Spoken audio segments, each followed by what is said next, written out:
That's where my poster's over there. It took place after a fight between the Baltimore Orioles tough guy John McGraw and the Boston Bean Eaters Tommy Tucker in the third inning of a game on May 15, 1894. A fire broke out in the right field stands of Boston's old South End grounds. It was a rubbish fire set by several boys under the right field bleachers, and it spread, eventually burned a large part of Roxbury, taking 117 buildings. While the Bean Eaters had to play a handful of home games at the Walpole Street grounds, also known as the Congress Street grounds, where Bobby Lowe hit 4 homers in one game over a short porch 250-foot left field fence. The third ballpark, South End Grounds 3, occupied the site, and the Braves stayed there for 20 years. And basically, this was a structure that was underinsured. The Braves eventually moved out to Nickerson Field, and then eventually moved out of there and moved to Milwaukee. So, they've called this the Great Shore Fire, the Great Brant Rock Fire, the Great Ocean Bluff Fire. April 21st, 1941. As I mentioned in my opening greeting, Father William O'Connor, get well, Father Bill. Thank you for all of your help in researching this. Let's look at the hamlets of Marshfield. Well, in 1640, Marshfield, founded by Edward Winslow, voted to incorporate townships. The villages and districts' names were, and chime in if you have one after I read these, I always learn a new name. Brant Rock, Center Marshfield, Ferry Hill, Fairbanks Park, Hewitt's Point, Green Harbor, Duxbury Beach, Fieldston, Everson's Island, Major's Island, Marshfield Hills, East Marshfield, North Marshfield, Hummerock, Ocean Bluff, Ocean's Bluff, Wrexham Terrace, Wrexham with a W, Holly Hill, Seaview, Marsh Vegas, Standish, which is in the Route 139 area. Holy City was a name given to the cluster of tiny cottages near St. Anne's by the Sea, circa the late 1910s and early 1920s. Sunrise Beach was a name given to the beach area in Ocean Bluff. Abington Village was an area in Fieldston adjacent to Sunrise Beach. Greenbush was the name given in the late 19th century to an area west of Brant Rock on the opposite side of the river. Bluefish Bay, Blackman's Point, was tagged in the middle of the 19th century. Careswell, where I grew up, was the name given to the area near Flaherty's Pond and the New Assumption Church. Duxfield was a name given to houses on the Duxbury-Marshfield line on the way to Duxbury Beach. Green Harbor Village, the route is unknown. Cedar Crest, which was a campground off of Careswell Street. Burke's Beach, Blackmount, and then I made up some new ones. Walgreensville, Wright Aidington, and CVS Borough. And then Fieldston Lodge, where perhaps we think the fire began, and the Everson Village District. Any other names? Okay. So here's the area where the fire takes place, in Ocean Bluff, north of Brant Rock.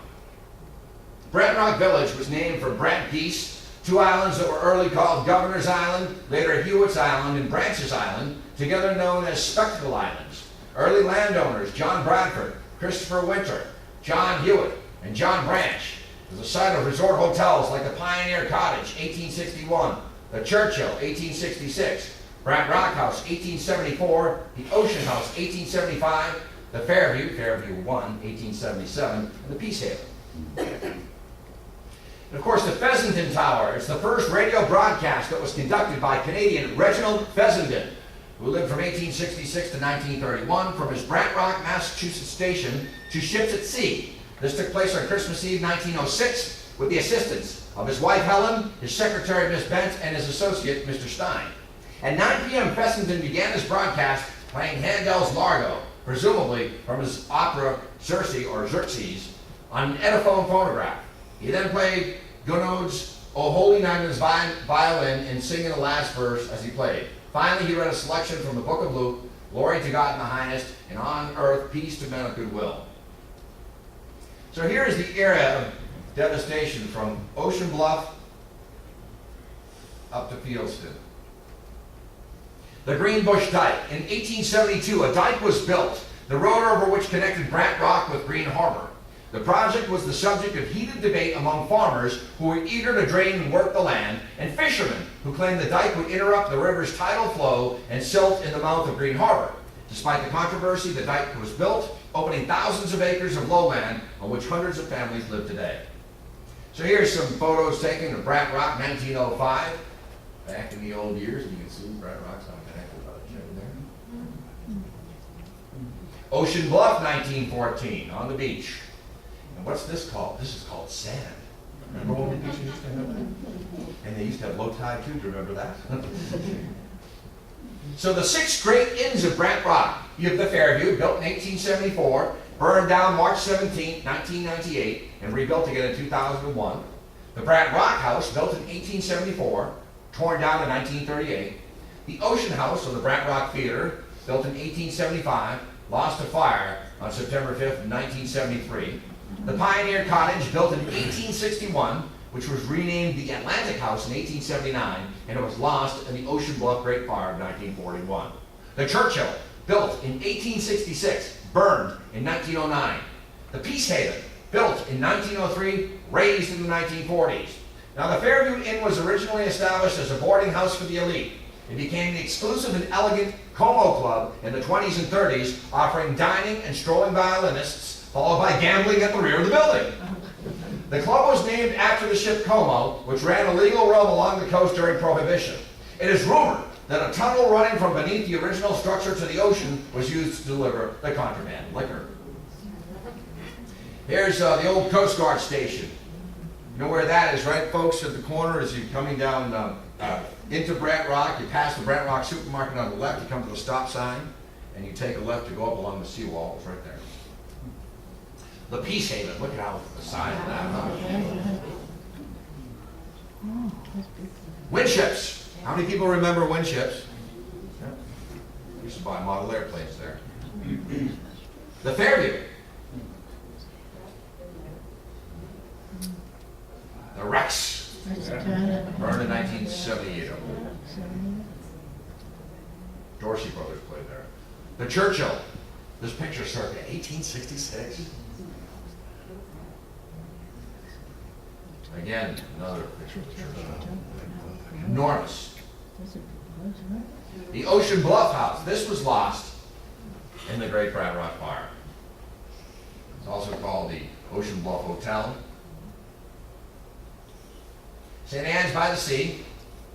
This was prior to the fire. The Ocean House, which is down in Brant Rock Center. Peterson's.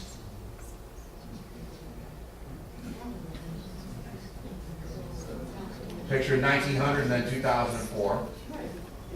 Wright and Sterrett's, also lost in the Great Brant Rock Fire in Ocean Bluff. Again, they had a post office and general store.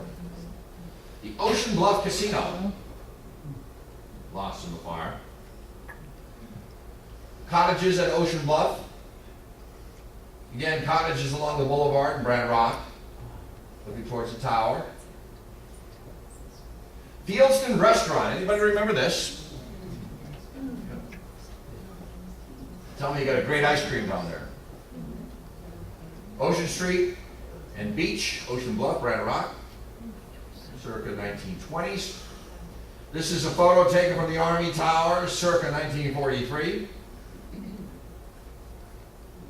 So let's look at the historical fires in Marshfield. 1773, Tea Rock Hill.